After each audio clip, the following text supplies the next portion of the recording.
Assalamualaikum warahmatullahi wabarakatuh. Perkenalkan, nama saya Mei Nurli Aulia Yurismi dengan NIM 2305111157 dengan mata kuliah Ilmu Lingkungan dan Mitigasi Bencana dengan dosen pembimbing Ibu Wilasari Aryan MPD. Ekosistem terdiri dari 3 ekosistem. Yang pertama itu ekosistem darat atau alami, dan yang kedua itu ekosistem buatan, dan yang ketiga itu ekosistem perairan. Nah, di sini saya akan menjelaskan materi dari ekosistem buatan. Ekosistem buatan adalah ekosistem yang diciptakan manusia untuk memenuhi kebutuhannya. Nah, definisi ekosistem buatan juga mencakup ekosistem yang terbentuk karena aktivitas atau usaha manusia dalam pengelolaan atau untuk mengadakan perubahan terhadap lahan. Peran dari ekosistem buatan adalah untuk mengimbangi atau melengkapi ekosistem alami yang mengalami kerusakan, gangguan, atau ketidakseimbangan. Nah, selain itu, juga ekosistem buatan juga dapat berperan sebagai tempat atau cara untuk melestarikan hewan dan tumbuhan yang terancam punah. Nah, di sini ada beberapa contoh ekosistem buatan. Cagar alam dan Suaka Marga Satwa adalah kawasan cagar alam meliputi keanekaragaman hewan dan tumbuhan. Nah, sedangkan kawasan Suaka Marga Satwa adalah kawasan konservasi melindungi jenis satwa yang dilindungi. Contohnya Taman Ragunan dan Taman Safari.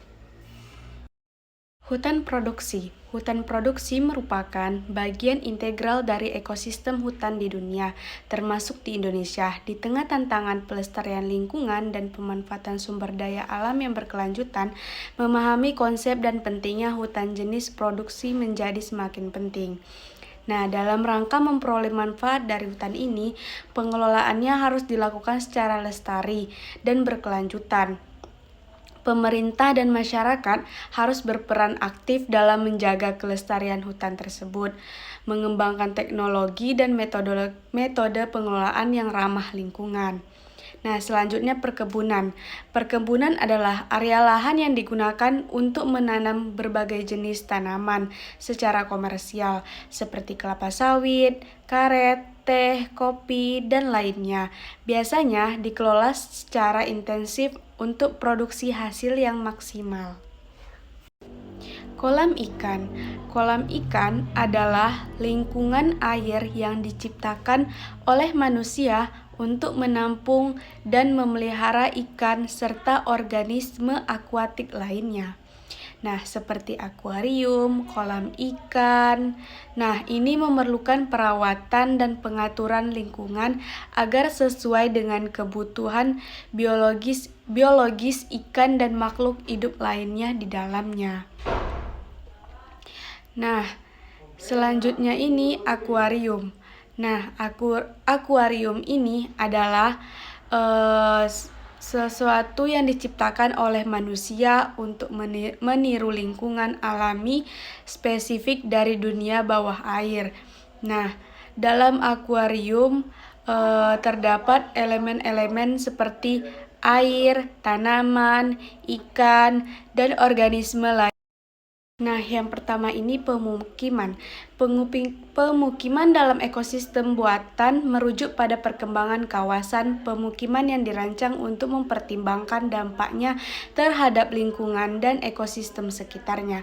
Nah, hal ini melibatkan penerapan prinsip-prinsip desain yang berkelanjutan, penggunaan teknologi hijau, dan pengelolaan sumber daya yang efisiensi untuk menciptakan lingkungan yang seimbang antara manusia dan alam.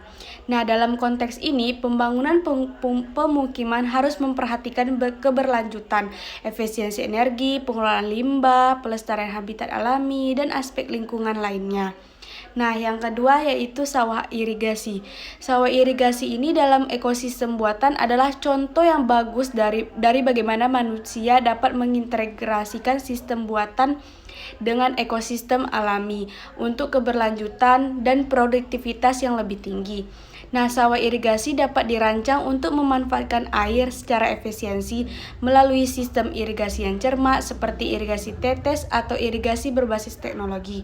Nah, selain itu, sawah-sawah ini juga dapat menyediakan habitat bagi berbagai jenis organisme, termasuk burung, air, dan ikan yang dapat meningkatkan keanekaragaman hayati. Dengan memperhatikan manajemen air dan lingkungan yang baik, sawah irigasi dalam ekosistem buatan dapat memberikan hasil panen yang baik sambil menjaga keseimbangan ekologis di sekitarnya. Sekian dari materi yang saya jelaskan, saya akhiri. Assalamualaikum warahmatullahi wabarakatuh.